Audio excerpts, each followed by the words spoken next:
Let's check out what we have here. This is a wild card. It tells us that parentheses are, do me first, do me first.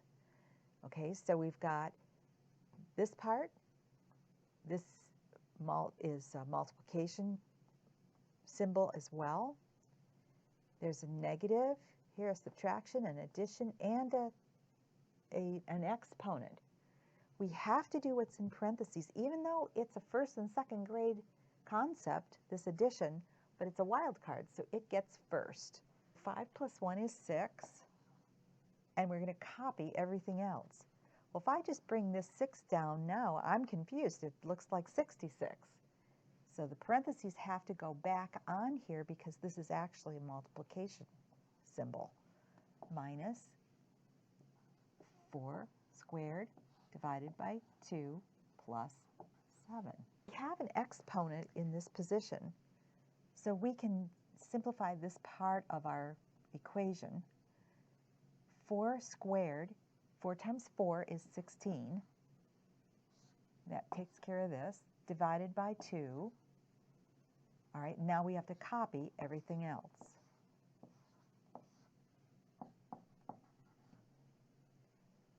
Let's go back here and catch our multiplication. This is 36. We actually could have done this in this step too. We could have made our 36 here. Could have done this, and we could have taken care of our exponent because they were lined up so it wouldn't have confused us. All right, so now at this point, we have a top-heavy fraction, so let's get that fixed. 16 divided by 2 is 8, and we'll copy everything else. Now we just have our addition and subtraction, so starting over at the left-hand side, we're just going to go to the right.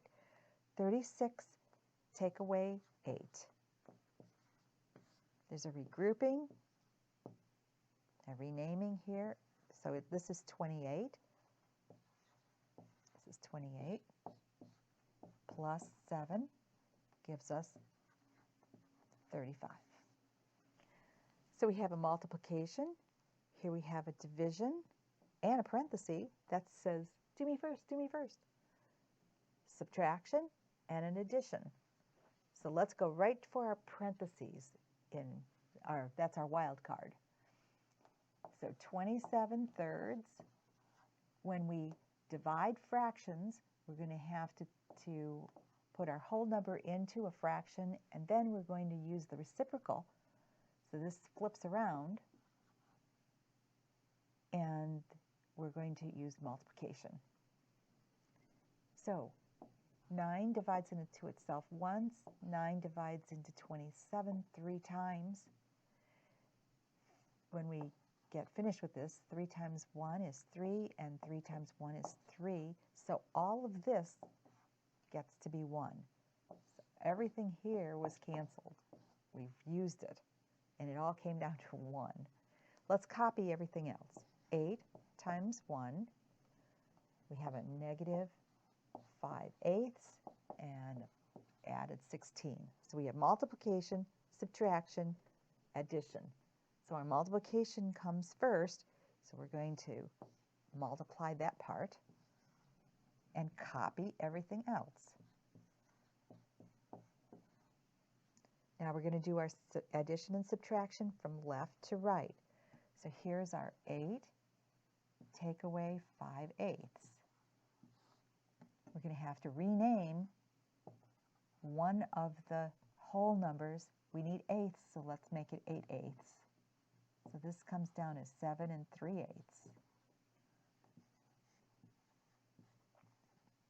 And it's gone, plus 16.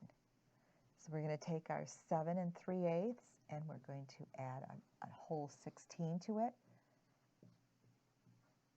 That's 13, and one more is 2. So this comes down as 23 3/8. This order of operations problem turned into 23 3/8.